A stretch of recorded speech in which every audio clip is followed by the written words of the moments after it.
Hi, I'm James from World of Clean. We're in the shop at AcceleratedTruckMounts.com, and we're speaking with Dwayne Oxley. He's going to show us a little bit about some of his machines he's got in progress. Right now we're looking at the Dominator. Is that right?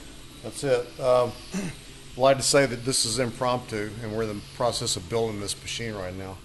So you got caught off guard a little bit, but I'd be more than happy to show it to you. So this is a revised design, and basically there are a few things I'll show you that we're going to highlight in the video that will be the videos that we'll be doing a bit more. But probably the first thing you'll notice if you're familiar with this design is we have downspouts on the exhaust now. I just think it's a nicer touch than what we did before. We also have, keep in mind we're assembling this machine right now. This isn't in yet, but this is the LP gauge. It shows the propane level on the front of the machine, so you don't have to walk around to your tank to see that. It's really good to know at all times so you don't run out of propane unexpectedly. And sometimes in the rain you just don't want to get out and look up under the truck. This way you don't have to. One thing that we've done, all the ports, all the oil ports now have got valves on them, like for instance for the engine. And they're plugged so that the valve can't be opened accidentally and cause a problem. But this is true for the engine, for the blower, where we connect the front and back, for the DSL blowers that we use, and also for the back of the pump. Speaking of the pump, this is one of the coolest things that I've done in quite some time, and that is the pump is now on a hinge. And these are finger tight, obviously, but normally you have to have a wrench to take them off. But what the hinge allows is for you to change the belt by simply raising the pump up, which brings these two pulleys closer together. Makes it very simple, and it also makes it very simple to adjust belt tension. So the way the system is set up to adjust the belt tension by sliding the pump one way or the other doesn't give you that much. This way it gives you all you'll need, and it also makes it very easy to do. So it's a pretty cool thing. Now tell me about your relief system. That kind of looks like a cross between a Kunkel valve and a spring valve. Kunkels have springs. Don't let anybody fool you. Everybody, it seems that people mention Kunkel and they mention spring valve and Kunkel like they're two different things. But if you take a Kunkel apart, you're going to find a spring in there. I mean, that's just how they are. Yeah, it's designed to be very much like a Kunkel, but a Kunkel works on certain principles, and this works on the same principles. So it's not really designed to copy a Kunkel, as you can see. It's my own take on the same principle, and the basic principle is this: the plunger can't tilt; it can't move from side to side. If it tilts, what happens is it partially opens up, okay, which is what is otherwise known as a leak. So what happens is this can only move straight in and out. It can't tilt from one side to the other because it has a guide right here, and inside the guide, in this particular one, is a bronze bearing that's pre-lubricated, so it can't hang up either. And one thing about it, it's located on the blower, unlike some other machines, some other manufacturers. Right. Now we have a guy, Rob Allen, on the boards. I'm assuming he's a carpet cleaning owner. I'm not sure exactly what he does, but he had made some videos, and I guess he's posing as an expert, or he's putting the relief valve on the tank. How is that placement? How is that important? Well, I can't speak to him personally about his experience. I really have no idea. As far as the location, though, I can tell you that it's important that it be here and not there, and there's a reason for that, and that reason is that it protects the blower, not the tank. Okay. If you check with any blower manufacturer, they'll confirm this.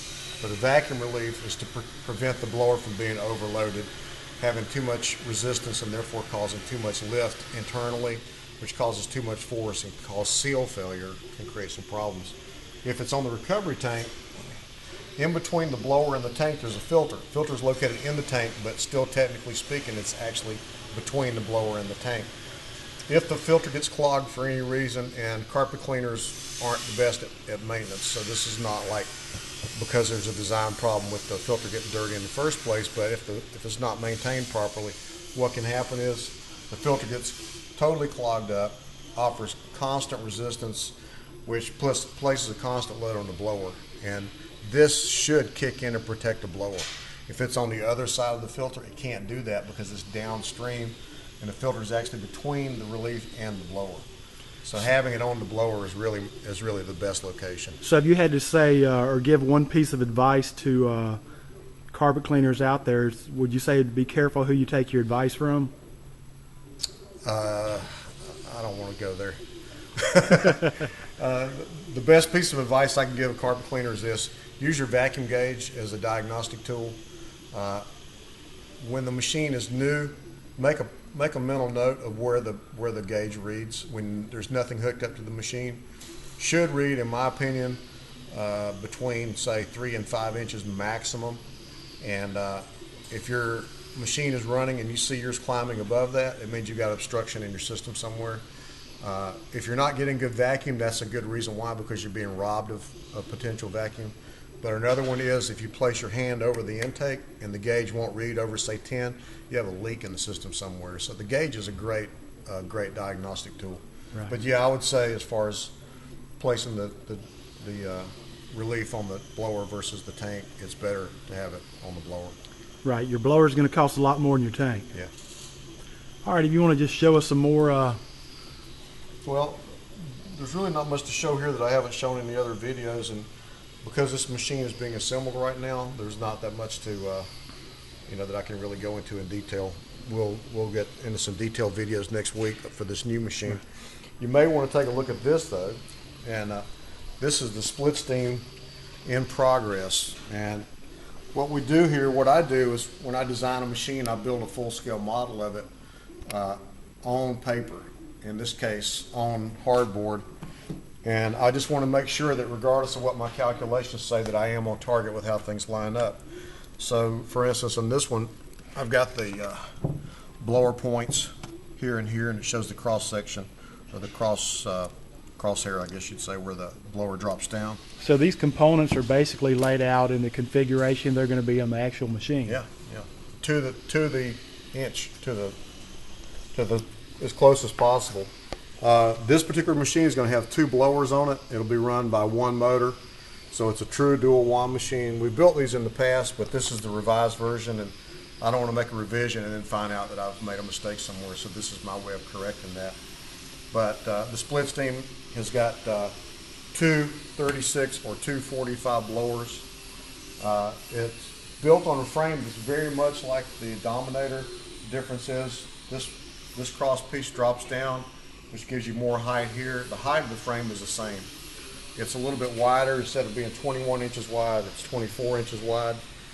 And the other thing, of course, is on the Dominator, the pump is up under the engine, and that can't be the case here. So what I've done is taken the same concept of the pump on a hinge. It's going to be located here, which will drive off of this blower, and the hinge will allow the pump to move towards the blower or rotate towards the blower, which allows you to take the belt off, and of course it slides back and forth, a minor adjustment. Now the one feature I've noticed is on the direct couple is you've got it to where you can pretty much slide the engine around to change the...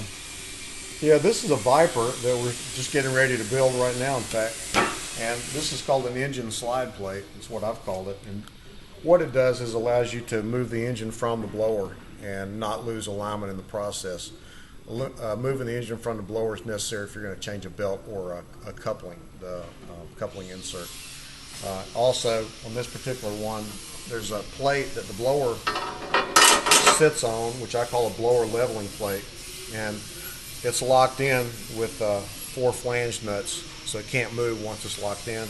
And this adjusts the height in relation to the blower, so that it's precise and doesn't change. And it also allows for some minute diagonal adjustment if necessary. And of course the engine slides back and forth. So this gives you all the movement you need to get perfect alignment, but at the same time it gives you the ability to lock it in where it can't move. Right, so you basically raise that up or lower it according to where your shaft on your engine is coming out. Yeah, that's exactly what it's for.